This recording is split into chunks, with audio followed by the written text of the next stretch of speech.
আমি আপনাদেরকে আজকের এই ভিডিওতে জানাবো যে 11 বার দোয়া ইউনুস পড়ে 1 বোতল সরিষার তেলের উপর ফু অথবা দম করলে কি হতে চলছে, কি উপকার পাবেন, কেন বা এই আমলটি আপনারা করবেন। সম্মানিত দর্শক, আজকের এই আমলটি করার জন্য সর্বপ্রথম আপনি নিজে পূত পবিত্র হয়ে যাবেন।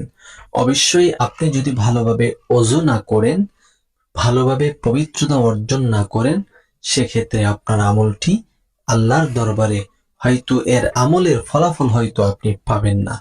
এই জন্য আপনাকে কি করতে হবে? ভালো মতো ওযু করতে হবে। ওযু যখন করবেন আপনি সর্বপ্রথম পড়ে নেবেন আউযু বিল্লাহি মিনাশ শাইতানির রাজীম, বিসমিল্লাহির রহমানির রহিম। এই দুইটা দোয়া আপনি পড়ে নেবেন। আপনি যখন এই দুইটা তাআব্বুজ আর তাসমিয়া দুটা দোয়া যদি আপনি পড়ে নিতে পারেন, তাহলে ওযুর ক্ষেত্রে অনেকটাই পবিত্রতা, শুদ্ধতার সহিত পবিত্রতা অর্জন করা আপনার জন্য একটু আসান হয়ে যাবে, সহজ হয়ে যাবে।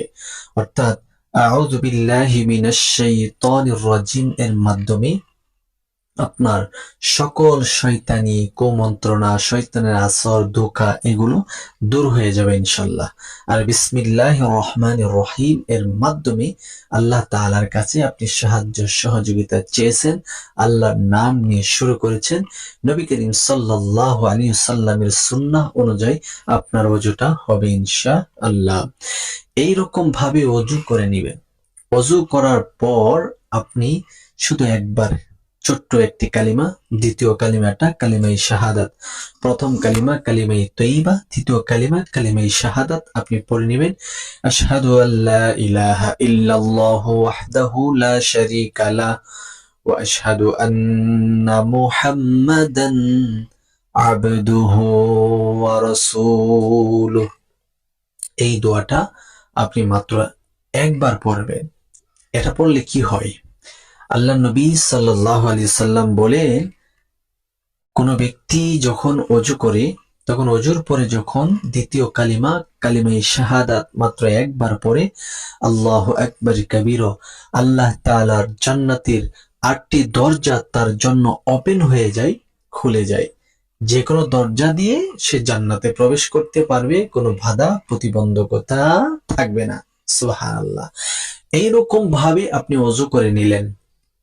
এখন আপনি পবিত্র বিছানাতে বসবেন, আর পূর্ব থেকে একটি সরিষার তেলের বোতল আপনি সংগ্রহ করে নেবেন, ক্রয় করে নেবেন। ইনটেক একটা সরিষার তেলের বোতল সংগ্রহ করার পরে আপনি পবিত্রতা অর্জন করে পবিত্র বিছানাতে বসবেন। বসে 3 বার ইস্তেগফার আদায় করে নেবেন।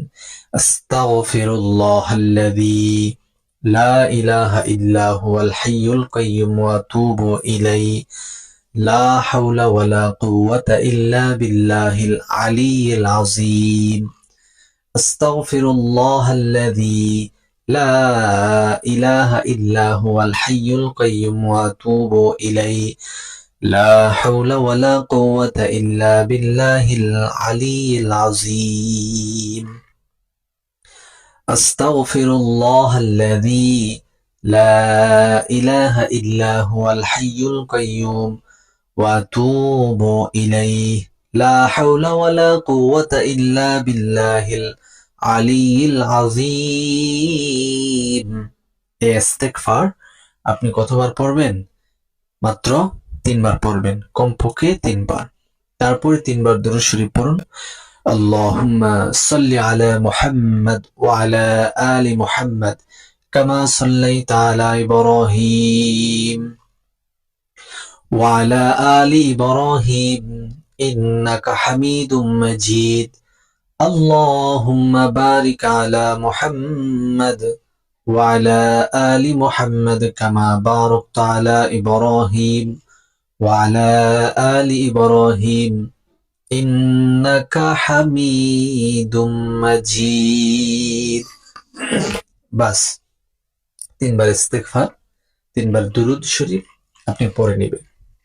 পড়ার পরে সরিষার তেলের মুখটা খুলে আপনি পড়বেন লা ইলাহা ইল্লা আনতা সুবহানাকা ইন্নী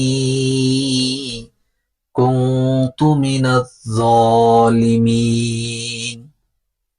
ওই সরিষার তেলের উপর একটি ফু দিবেন। আবার লা ইলাহা ইল্লা আনতা সুবহানাকা ইন্নী কুনতু মিনাজ জালিমিন। সরিষার তেলের উপর আরো একটি ফু দিবেন। এইরকম ভাবে 11 বার লা ইলাহা ইল্লা আনতা সুবহানাকা ইন্নী কুনতু মিনাজ জালিমিন পড়বেন আর 11টি ফু সেই এক বোতল সরিষার তেলের উপর দিবেন। এরপরে 3 বার আবারও দরুদ শরীফ পড়বেন সাল্লাল্লাহু আলাইহি ওয়াসাল্লাম, সাল্লাল্লাহু আলাইহি ওয়াসাল্লাম, সাল্লাল্লাহু আলাইহি ওয়াসাল্লাম। এরপরে 2টি ফু সে এক বোতল সরিষার তেলের উপর দিবেন। এখন কথা হচ্ছে আপনি এই যে আমলটি করেছেন, এই আমলটি করে সরিষার তেল কি করবেন এবং কোন কাজের জন্য এই আমলটি করবেন, বিষয়টি জানার পূর্বে এখনো যারা আমাদের জিকির 24 বিডি চ্যানেলটি সাবস্ক্রাইব করেননি, প্লিজ সকলেই চ্যানেলটিকে সাবস্ক্রাইব করুন এবং ভিডিওটা শেয়ার করে প্রচার করে দিন।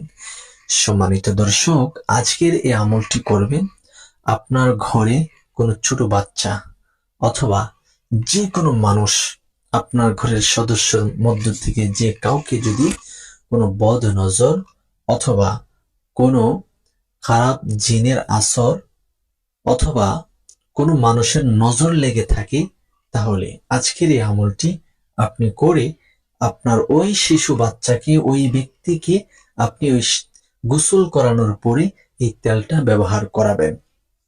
আপনি চাইলে আপনার ঘরের সকল সদস্যরা এই তেল ব্যবহার করতে পারবে।